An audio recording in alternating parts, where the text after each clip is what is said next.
there, my name is Marcus and welcome to Tabletop Reviews, where today I'm having a look at another Ticket to Ride game. Yes, I have 3 more Ticket to Ride games to talk about right now, and the most important thing is, there's only 3 more. I can't believe how far I'm closing in on being done. I just decided to buy all these ones. Also getting the dice expansion actually, hopefully. I can do a live update right here, right now. It doesn't matter. I'm having a auction on it. Anyways, today I'm not talking about the most recent big box game, Northern Lights. Once again, we're moving into the Nordic countries, and of course, last time we were in the Nordic countries, that box was my second favorite box of these ones to have ever been released that I've played. So we're ranking above rails and sails, regular Ticket to Ride, but below Europe. So where does this new Northern Lights stay? Anyways, well, let's first look at it on the table. Now I'm gonna go into this thinking that you already know how to play Ticket to Ride, because I've done this so many times, so I'm not just gonna go gloss it over and just talk about what makes Northern Lights different. Right, so we have the board here in the middle with everything lovely.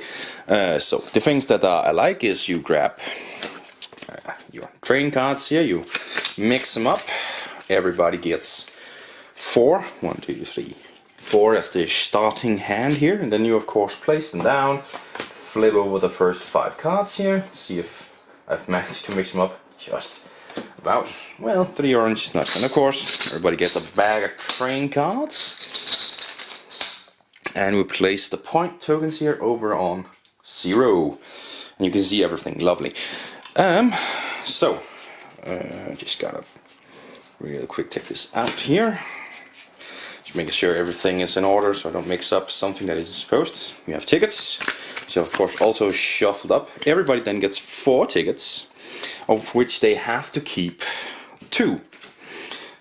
Just give you some example of tickets in here. They look like this. This is Narvik, Thailand, Turkey, Klaipeda, Turku, Klaipeda, Kostomusksa til Göteborg, and Tampere to Göteborg. Oh, a lovely hand with 2 Göteborg. Great. So yeah, just some examples of how tickets to look. You keep a minimum of 2 of these, a maximum of all of them. When you draw up cards, again it's 4, keep a minimum of 1. Taking train is of course you take 2 from face up or from the stack, unless one of the face up is a locomotive, then you can only take that one. Let me show you quickly how some of the train cards look here, because I think they're very lovely in this game. So of course the 2 blue ones, the red one here, very lovely looking. Now the big differences, where we put them, are the bonus cards. You have a whole stack right here. There are 12 bonus cards, I believe. 1, 2, 3, 4, 5, 6, 7, 8, 9, 10, 11. There's only 11 bonus.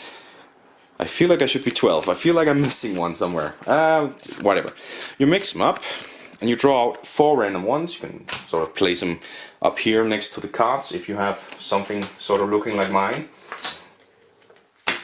Yes. Alright. Now I can't remember what all these bonus ones are.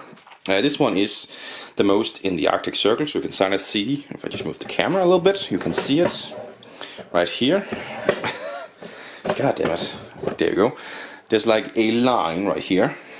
So everything above here is sort of the Arctic Circle, and this one is basically whoever has the most trains in there gets this one. And the most, I believe this one is the most tickets that give you 5 or less points. Right?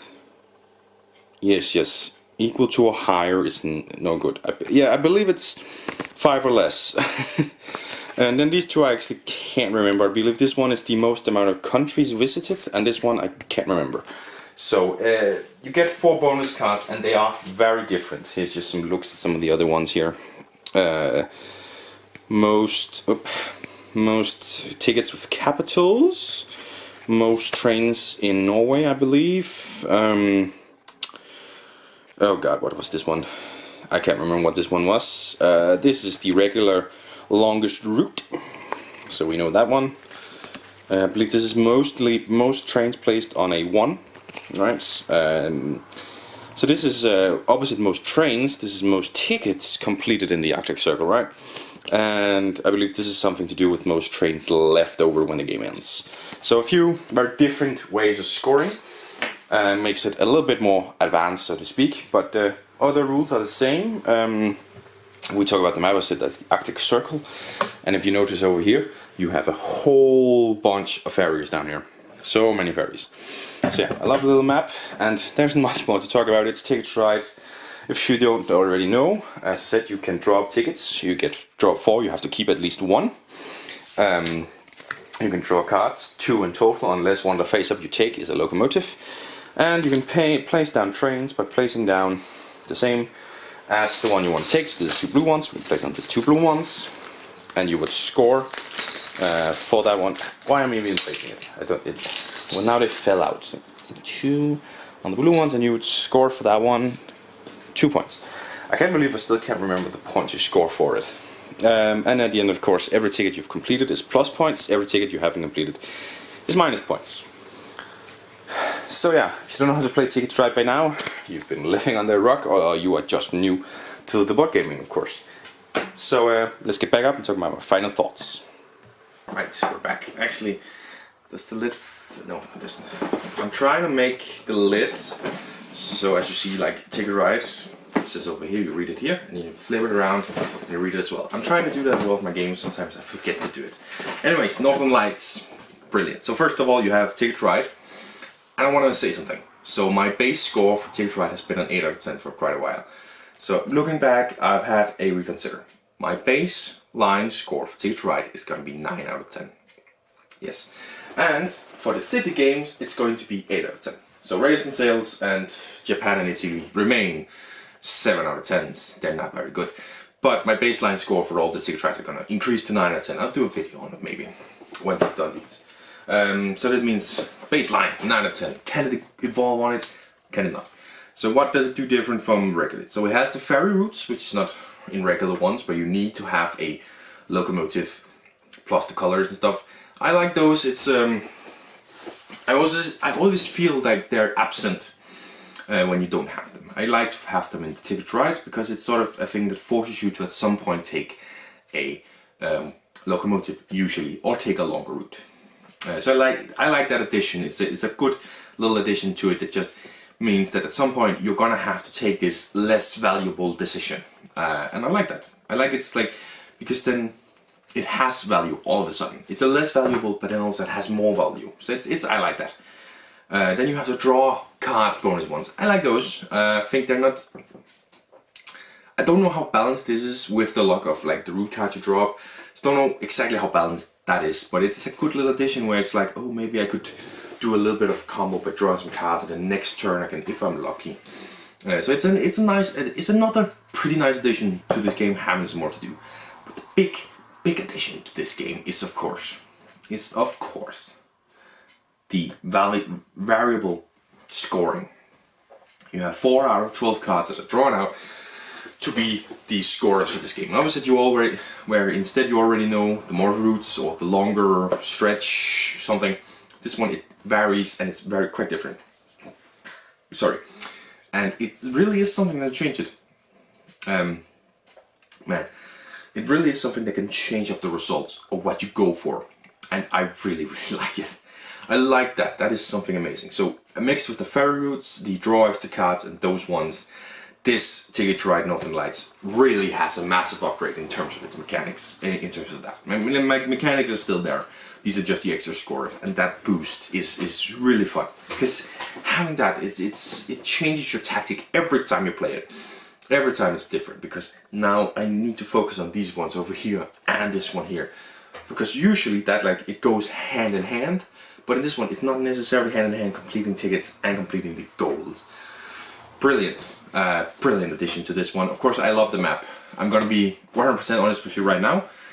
I'm in Denmark. I love Denmark. This is the Northern Lights, Northern countries. This is my home. This is where I belong. So this is so amazing with this map.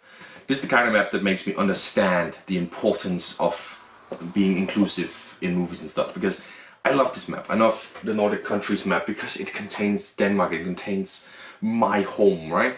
This just makes me understand inclusivity in why that's important in general. So it's really amazing. So obviously I love the map way more than I love regular Ticket to Ride map. Well, that's sort of talking about the gameplay slash the mechanics. We're talking about components. It's Ticket to Ride components. It's high level components. I don't think there's anything I can mention about Ticket to Ride Northern Lights where like it's there thematically.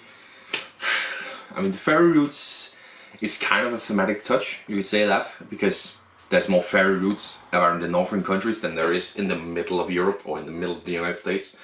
So that's sort of a thematic touch to it, I guess you could say. But again, it's not because Ticket to Ride is the most thematic game ever. I think this Ticket to Ride is also an absolutely brilliant showcasing of theme is not everything.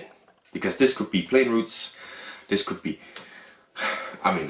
bus routes, taxi routes, horse carriage routes, and it's still just brilliant. That's the city games, in case you were wondering. But this is the sign of the theme is not everything. How can I have forgotten my list? It's because it's been a while since I've done a list like this. So yeah. Does it lie to you? That's the next thing, I think. I mean, I'm skipping a little bit ahead of it because it's another Ticket to Ride game. I've already reviewed so many. You can go back and watch them and you know what I think of Ticket to Ride. But does it lie to you? I can't fully remember what this one says. 2 to 5 players, 8 and up, 30 to 60 minutes, so it's about the same. I mean, 2 to 5, you should already know what I think. In the big box Ticket to Ride games, you can play it at 2, 3, 4, 5. It is absolutely brilliant. Add a 6 player, I don't care, it's still brilliant, it's the best game in the world. Not quite, you know, the Sularedo is better. But at 2 to 5 it works brilliantly at every player count. It gives you a different experience because 2 player is a lot less tight, so it's all about just completing them as routes. While at 5 player, you want to get on that board quickly, because otherwise you're going to get blocked. There's very different play styles, but they're all brilliant and amazing, and I love it. 8 and up, well, I get to test this in a couple of weeks time. Actually, I'm gonna bring a Ticket to Ride 2 and play it with some of my younger cousins, perhaps, if they want to. Cross my fingers that they want to, and I can test that actually a little bit more. But the Ticket to Ride is a fairly simple game. I think Northern Lights brings it up a little bit because you have 4 income scoring things. Obviously, in most other ones we have 1. So I think this one brings it up a little bit in difficulty, but again, I can't quite judge it. 30 to 60 minutes is fairly accurate. If you know how to play Ticket to Ride, this is going to take about that time. Of course, I have like a few extra trains in. I always had the extra trains that come with whatever, because obviously I'm going to do that.